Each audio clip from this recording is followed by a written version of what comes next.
Welcome, friends, to another Wolff Responds. I call this one Trump's Great Tariff Swindle. Here we are, many months into President Trump's government, and his number one activity for most of this time has been imposing tariffs. He has proudly imposed tariffs on nearly everybody at one time or another. I have to phrase it that way because shortly after he imposes a tariff, he often reduces it or eliminates it, and then he puts it back, and then he raises it. So I'm going to just use the word tariff. And I'm going to explain why what the president says when he imposes a tariff amounts to an immense swindle. And you don't want to be swindled. I don't want to be swindled. And the only thing I can do about it is explain that that's what it is. And that's what we're going to do. So we begin with what Mr. Trump said during his campaign for president, as well as once he won the election or got in, whichever fits better, to the president's home, which he is, of course, transforming as we speak. Here's what he kept saying. The tariff I'm imposing today will punish the people who have mistreated us. It'll be paid for by them over there. And when people didn't know who he meant, he explained foreigners. I'm going to hit the Chinese with a tariff, the Russians with a tariff, the Europeans, even the Canadians and the Mexicans. We're going to hit them with a tariff. We're going to make them pay for their abuse of the United States for many years, and on and on and on. The idea was that the tariff, something the president would impose on these countries, eventually on almost all countries, would be paid for by them. It's as if the president had the authority to impose a tariff on people other than Americans, which of course he doesn't have. A tariff is a tax. The only people upon whom the leader of the United States can impose a tax is on fellow Americans, just like the only people the French government leader can impose tariffs on are French people, and the German leader, the German people. You can't impose a tariff on foreigners. You don't have that power. Otherwise, you and I would be getting bills to pay taxes to God knows what governments around the world, and that has never happened to you and hasn't happened to me either, not as long as we're here. A tariff is a tax paid by an American business person or an American citizen who brings goods produced abroad into this country. If you bring them in for sale here, you pay a tariff on them, a tax on them. So who pays the tariff to Uncle Sam, to Mr. Trump's government? Answer: American businesses and American individuals. That's who pays. Make no mistake. You're not punishing foreigners. You are punishing Americans, businesses, and individuals. Okay, now let's do step two, because this swindle is worse than what I just said. What do the businesses do? What do the businesses do confronted with a tariff? Well, they pay it. They have to. Think of it very practically. A car is made, I don't know, in Japan, and an American wants to buy the car. So the American goes to the dealer here in the United States and says, I want to buy that car. Okay, says the dealer, I will order it for you. That will be, and let's say the bill is $30,000 for that car, bringing it over, I don't know, from Japan. A week or two later, the car dealer calls you up, says the car has arrived. You can come and pick it up, but please be aware when you come to pick it up, we will have to charge you at that time the tariff, the tax on that car. You might remember that when you bought a car, you had to pay a sales tax. That goes to the state or maybe even the city where you live. But the tariff goes to Washington, to Uncle Sam. And if the tariff is 100%, you'd have to give the dealer another 30,000. First 30,000 to get the car shipped, second 30,000 to get the car released into your hands because you've paid the tariff. Okay, so now we see what this businessman in the car dealership has done. He's avoided having to pay the tariff himself. How did he do that?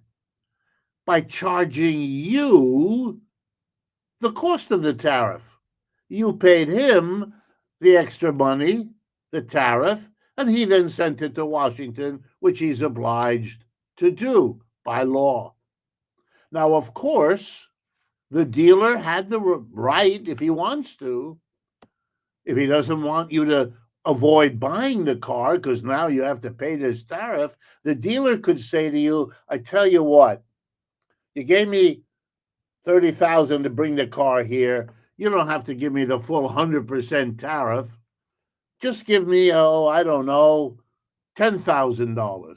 And I will accept that it's out of my pocket that the other 20,000 come. In other words, the business bringing in the goods, having to pay the tariff, can either pay it out of their own money or push it on to you and me as the consumers. That's up to the business that brings the goods in. It's not Mr. Trump's decision. It's not your and my decision. It's the business owner's decision. Well, we have research, which I can summarize for you. And the research goes, how has it been going? In the half year, roughly, since most of these tariffs have taken effect one way or another, how's it been going? And the answer, Goldman Sachs has done this research, the Peterson Institute has done this research, a variety of think tanks do this kind of research, and the result is about 3/4, maybe 60%, is being absorbed by businesses, and 40% is being absorbed by you and me, the consumer, in the higher prices we have to pay. So the bottom line is like this. Mr. Trump gets billions of more dollars to run the government. He gets it by taxing American businesses and American consumers. He doesn't tax anybody else because he doesn't have the authority to do so. No president ever did. So don't be fooled.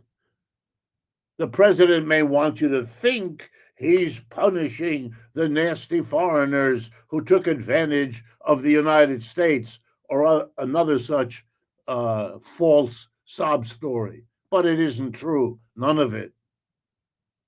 But things are actually still worse. Why? Well, you may say to me, well, at least the president is taxing businesses, not just you and me. To which I'm afraid I have to give you bad news. He isn't. I have to ask you to remember something.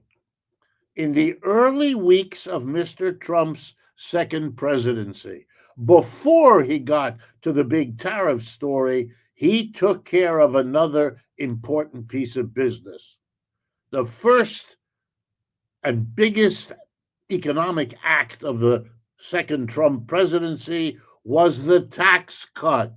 That's right, a huge tax cut, which extended the big tax cut to corporations and the rich he gave in his first presidency, that were supposed to expire at the end of this year, 2025, he passed a law extending those into the future. And on top of that, he added additional tax cuts to corporations and the rich. And you know what that means, ladies and gentlemen? That he cut the taxes on corporations and the rich before the tariffs raised them. So the corporations and the rich weren't hurt. They got a cut, they got a raise through the tariffs. Of course, they can absorb some of the tariffs because it's still a good situation since they got a great tax cut before the tariffs even were imposed. Look at the contrast. You and me, consumers, we didn't get anything or next to nothing from the tax cut, but we're getting the punch in the nose from the prices going up as the importing businesses shift the burden onto us by raising our prices. See what a swindle it is? The government and the business community are conniving to make us the fall guy. And who are we? We're the vast majority. I want to remind you, according to the U.S. Census, 3% of us are employers. They're the ones who bring the goods in. They're the ones who get the big corporate tax cuts. They're the ones who decide to push the price rise onto us. Yeah, that is how it works in this flim-flam system we call capitalism. And now the last step. Foreigners are, of course, upset because if prices go up here, fewer and fewer of us will buy these things. And they're the ones who make them over there, who bring them here with American businesses importing them. And if the price goes up, fewer of them will be affordable. And that hurts them. And here's what Mr. Trump never tells you. They're not passive anymore. They're not going to accept this anymore. Not at all. They are busily working to evade, to avoid, and to retaliate against these tariffs. They haven't done so yet because they couldn't get clear from Mr. Trump's erratic behavior whether the tariff was high or low. If it's low enough, it doesn't matter to them enough to worry about evading or avoiding. But if it's high, of course, they must. Now they see it's going to be high enough that everybody there who used to sell here is looking for somewhere else to sell their goods where there isn't a tariff. And there are plenty of parts of the world that don't do what Mr. Trump does. Then there are those who will now impose a tariff against the United States or take other retaliatory steps, not just the Chinese with the rare earths that you may have been seeing, although that's a perfect example. Every country, every corporation active in world trade is figuring out how to avoid dealing with a government that acts this way because it hurts their profits. And they're not happy about that. And they're not going to accept it. We don't know yet what the impact will be because they haven't decided what their best retaliatory strategy is, but they're working on it, and you can bet full time. Then we'll have further damage to all of us on top of the swindle that's just been imposed on us by a tariff regime that is good for the government's coffers, fine for American business, and tries to solve the difficult problems of American capitalism, you know how, by squeezing the working class above all and first and foremost. But that's what the Republican Party has always done. That's what their current leader is simply figuring out new ways to do. Don't be fooled. If interventions like this strike you as worthwhile, as something that ought to be part of our national conversation, a lot more than such an approach is allowed to be, then please share this video with others, friends, coworkers, your family, anyone who might be interested, who might be willing to deal with an honest criticism. And of course, if you can help us deal with the financial costs of producing and distributing these videos, it would be enormously appreciated. Thank you.